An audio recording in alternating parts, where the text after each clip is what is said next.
Have you ever had to make a difficult decision, or you had a situation that was really difficult and you had to figure out what to do? I think we've all been there. And one thing I know about you, because it's true about me, is that every bad decision that you've made, you've participated in, just like I have. In fact, if we were honest, we would probably say we were the masterminds behind that decision. We were the ones who convinced ourselves to try it, to do it, to say it, to buy it, to smoke it, to eat it, to date it, to move in with it, to leave it, or do whatever else that we had regrets about later. We convince ourselves to do all sorts of things that end up being bad decisions. So you may ask, how can I make a better decision? How can I get through those situations and really come out and not feel ashamed and not regret the decisions I've made? I believe that there's three questions today that I'm going to share with you that will help you make decisions and deal with situations in your life where you will not be ashamed when you get to the end of the life about the story that you've lived. But before I share those three questions, let me read what the Apostle Paul wrote to the church in Rome. He says, "And so, dear brothers and sisters, I plead with you to give your bodies to God because of all He has done for you. Let them be a living and holy sacrifice, the kind He will find acceptable. This is truly the way to worship Him. Don't copy the behaviors and customs of this world, but let God transform you into a new person by changing the way you think. Then you will learn to know God's will for you, which is good and pleasing and perfect."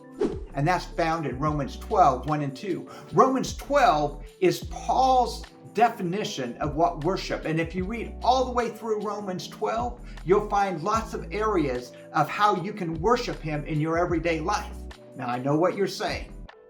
You're saying, but I don't want to know how to worship. I just want to know how to get the right answer to my questions. I just need to know what to do in this difficult situation. But if you look at the scripture that we just read, it's amazing because it says that we will know God's good and perfect and pleasing will. That means we'll know what to do. We'll know the right answers. So if we get this down, we'll know what to do. And so I would encourage you, it says don't copy the customs, don't copy the pattern of this world. See, everybody's running around making decisions. In fact, one of the big things that people do right now is that on social media, they say, what would you do with this? And you get 100 different answers. And then you get to choose the best one. God doesn't say that. God has some questions that you can ask that can get you where you want to go. So let me start out with the first question. Now, the first question at first seems pretty easy, but it's a difficult question to live out. And that is this. The first question, what would love do? So when you're going through something difficult, when you're going through a relationship heartache, the thing to ask is, what would love do? When you have that choice to make, ask, what would love do? Now, let me tell you a story about my life. But before I do, I have to let you know that my wife and my teenage son believe I have no fashion sense whatsoever. And I kind of agree with them. So here's something that has played out over the last 17 years of our life is most of the time I do great, going to work, run around town doing things. But from time to time, my wife wants me to dress up, or she wants me to dress for a certain occasion.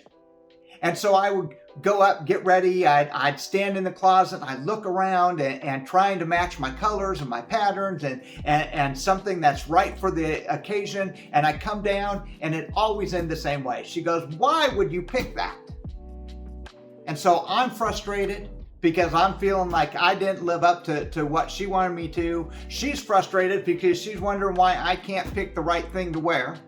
And it just didn't start out the evening or the event very well.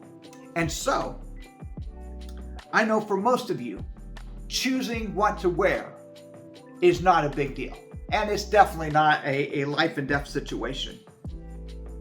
You may not realize it, but it's those times, the times where you're stressed, the time where the pressure is pushing in on you. It's those times that your character and what you are truly made of in the inside comes out. And so these are incredible times for us to see if we're mature or not. And I found that the question, what would love do,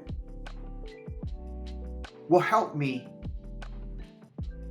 go down the right path instead of the easy path. It helps me to stop looking at my wants, needs, and desires and starts looking towards what the other person may need.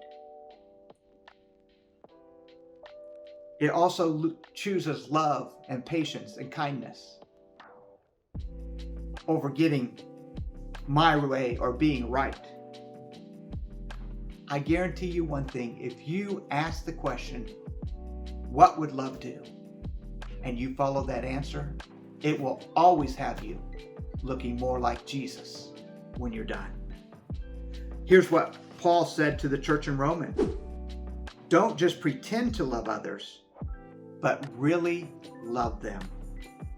Hate what is wrong, hold tightly to what is good, love each other with genuine affection, and take delight in honoring one another. Never be lazy, but work hard and serve the Lord enthusiastically. And that's found in Romans 12, 9 through 11. I love what it says. Don't just pretend to love them, but love them genuinely. And when we ask the question, what would love do? We're following Paul's example of how not only to get the right decision and know God's will, but how to worship Him. In Colossians, it says, for love is supreme and must flow through each of these virtues. Love becomes the mark of true maturity. In 1 John 4:8, it says God is love. Ephesians 5, 1 and 2, it talks about being imitators of God, who is love. But here's the kicker. In John 13:34, it says, yet Jesus also said, I give you a new commandment, love one another, just as I have loved you. You must also love one another. See, Jesus commands us to love. God is love, and we're supposed to imitate Him. So, what better question to ask whenever you're going through something that's difficult? What would love do? Oh, I forgot to tell you. Now what I do is when my wife says, hey, we have this special occasion coming up, I say, can you pick out some clothes? And I let her pick out my clothes. Or I say, tell me what you want me to wear. Or, last case scenario, I say to my son, can you help me pick out something? Now, I feel silly doing this. And it's awkward sometimes to say, hey, I can't pick out my own clothes. But when I ask, what would love do? I know this is a better way than what I was trying to do.